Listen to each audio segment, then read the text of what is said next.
Today is the last topic of infrared spectroscopy, characteristic absorption region of various bonds. देखिए, क्योंकि bond stretching और bending के ऊपर ये आईआर की एब्जॉर्प्शन जो है वो वाइब्रेशन लेवल एक से दूसरे में मॉलिक्यूल जाता है उसके ऊपर डिपेंड करती है। तो कोई बॉन्ड किस रीजन पे करता है, जैसे एल्केन का CH है तो 2850 से 2960 सेंटीमीटर इनवर्स पे ये एब्जॉर्ब करेगा। लेकिन इसके साथ ही आगे लिखा होता है लेटर या तो S या M या V या W। इनका मतलब क्या होता है? S is strong absorption band है, M इज मॉडरेट, ना ज़्यादा वीक ना ज़्यादा strong, W is weak absorption band and V is variable, किसी मॉलिक्यूल में कम किसी में ज़्यादा। तो इस तरह से टेबल दिया होगा आपकी किताब में हर एक बॉन्ड का। जैसे एल्केन का है CH बॉन्ड ले रहे हैं हम, CH बॉन्ड की स्ट्रेचिंग इस रीजन में होती है 2850 से 2960। अब जिस भी मॉलिक्यूल में CH तो होगा, एल्केन में भी होगा, एल्कीन में भी होगा, एल्काइन में भी होगा, एल्कोहल में भी होगा, अमीन में भी होगा। जहाँ पे एल्केन वाला CH है वहाँ पे 2850 और 2960 सेंटीमीटर इनवर्स के बीच में moderate to strong bond band जो है वो एब्जॉर्ब किया जाएगा। सिमिलरली एल्कीन का CH है, ये डबल बॉन्ड है, एल्कीन आ गई तो ये बढ़ जाएगा थोड़ा सा, 2960 था मैक्सिमम यहाँ 3000 से 3100 तक चला गया। एल्काइन में और भी बढ़ेगा, 3300 के आसपास जो है ये बॉन्ड आता है और ये शार्प होता है, स्ट्रॉन्ग होता है। एरोमेटिक का CH है तो 3000 से 3100 मॉडरेट होता है।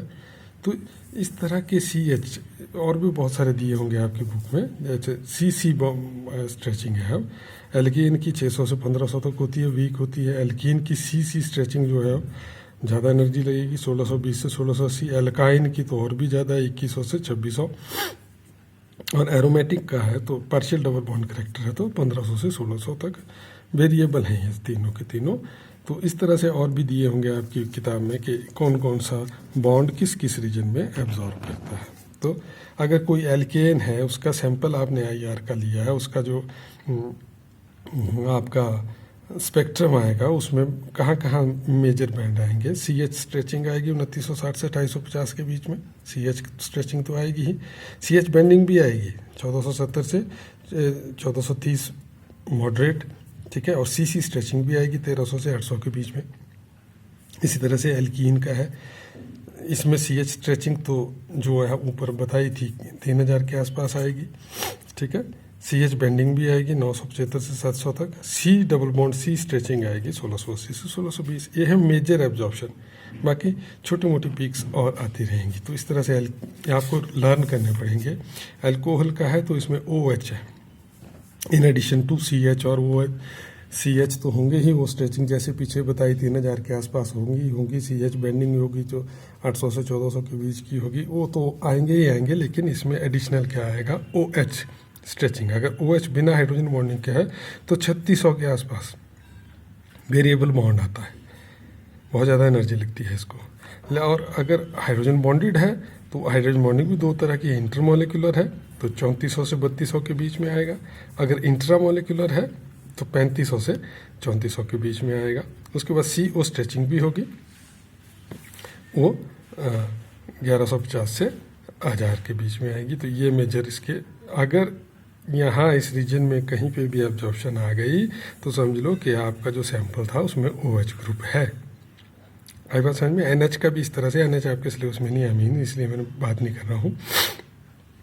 एल्डिहाइड आगे, एल्डिहाइड में C double bond O stretching है मेन, वो 1740 से 1720 के आसपास अगर कहीं आ गया तो एल्डिहाइड या कीटोन है। एरोमेटिक में है तो 1710 से 1690 तक आ जाता है। अल्फा बीटा अनसैचुरेटेड है 1705 से 1680 तक आता है। CH स्ट्रेचिंग वगैरह जो आएंगी वो आएंगी ऐसे 250 के आसपास जो भी चलती है। कीटोन का भी ऐसा ही है, सेम, ठीक है। थोड़ा एल्डिहाइड से के मुकाबले में, क्योंकि प्लस आई फैक्टर इसमें ज़्यादा आता है, फोर्स कांस्टेंट कम हो जाता है, तो थोड़ा कम आती है वैल्यू, पर आएंगी आसपास ही। जैसे 1740 था यहाँ 1725 से ऊपर नहीं जाएगी, यहाँ 1720 था यहाँ 1680 तक आ गई, ठीक है। इस तरह से कार्बोक्सिलिक एसिड है, इसमें OH स्ट्रेचिंग आएगी जी, 3000 से 2500, यहाँ पे और कम होती है। अल्कोहल की 3600 के से 3200 तक है। CO स्ट्रेचिंग जैसे एल्डिहाइड में है, कीटोन में है, वो तो सेम रहेगी 1725 से 1700 तक भी। CO स्ट्रेचिंग 1200 तक। OH बैंडिंग भी है 1400, 2 बैंड आते हैं 1400 सेंटीमीटर के आसपास और 920 सेंटीमीटर इनवर्स के आसपास। CH स्ट्रेचिंग बैंडिंग वो तो आएंगी जैसे थी वो जो उनकी वैल्यू थी पीछे एल्कीन में वैसे ही आएंगी। एस्टर है, C double bond O stretching आएगी 1740 के ऊपर, CO स्ट्रेचिंग आएगी 1300 के ऊपर। इस तरह से और भी एसिड डेरिवेटिव्स हैं, एमाइड हैं, उनकी वैल्यूज़ ये अलग अलग बॉन्ड की दी होगी बुक में, आपको लर्न करनी है। अगर आपको याद रह गई तो आप किसी भी कंपाउंड में का IR इंटरप्रेट कर सकते हैं। जैसे मान लो ये किसी कंपाउंड का IR है, ये 4000 इनवर्स है, ये 700 सेंटीमीटर इनवर्स है, परसेंट ट्रांसमिट है, ये पहली पीक है, दूसरी है, तीसरी, चौथी, इस तरह से ये पीक्स होती हैं। ठीक है, अब इसमें देखिए 3000 से 2000 के बीच में जब आप देखेंगे 3000 के आसपास मतलब 2800-2900 के आसपास एक पीक आ रही है, इसका मतलब है CH स्ट्रेचिंग है। CH स्ट्रेचिंग होगी है क्योंकि 2800 से लेके 3000 के बीच की स्ट्रेचिंग CH होती है, तो इसमें CH तो होगा बॉन्ड में। ठीक है, अब देखिए यहाँ 1700 के आसपास फिर से एक पीक आ रही है, इसका मतलब C डबल बॉन्ड O भी होगा। आई बात समझ में? और बाकी ये है इथाइल मिथाइल कीटोन का स्पेक्ट्रम CH3CO। तो ये दो चीज़ें देखने से आपको पता लग गया कि CH भी है इसमें, CO स्ट्रेचिंग भी है इसमें। बाकी ये सारे फिंगरप्रिंट रीजन में ये तो आते ही हैं, CC स्ट्रेचिंग, CH बेंडिंग, फलाना वो सारे इसमें आते हैं। ये कॉम्प्लेक्स रीजन होता है फिंगरप्रिंट रीजन। तो इस तरह का ग्राफ अगर आपको आता है, तो अगर आपको पता है कि कहाँ पे कौन सी आ रही हैं, तो आप आइडेंटिफाई कर सकते हैं कि इसमें कौन सा फंक्शनल ग्रुप है। इंटरप्रिटेशन ऑफ IR स्पेक्ट्रा 4000 से 700 सेंटीमीटर इनवर्स का रीजन है, 4 पार्ट में इसको डिवाइड किया जाता है। 4000 से 2500 के बीच में आप देखेंगे क्या है, जैसे मैंने यहाँ देखा 4000 से 2500 के बीच में मुझे क्या पता लग गया कि यहाँ CH स्ट्रेचिंग भी और CO स्ट्रेचिंग भी है। तो यही पता चलता है इसमें CH स्ट्रेचिंग है, इसमें OH स्ट्रेचिंग है, इसमें NH है, COOH है। ये सारा 4000 से 2500 के बीच में पता चल जाता है।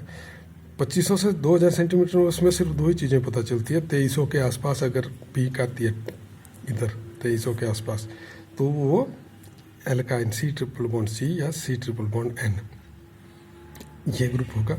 2000 से 1500 के बीच में तो बहुत सारी चीज़ें आती हैं। C डबल बॉन्ड C भी आता है, C डबल बॉन्ड O की स्ट्रेचिंग भी आती है, C डबल बॉन्ड N की स्ट्रेचिंग भी आती है। तो ये तीनों में से कुछ भी हो सकता है।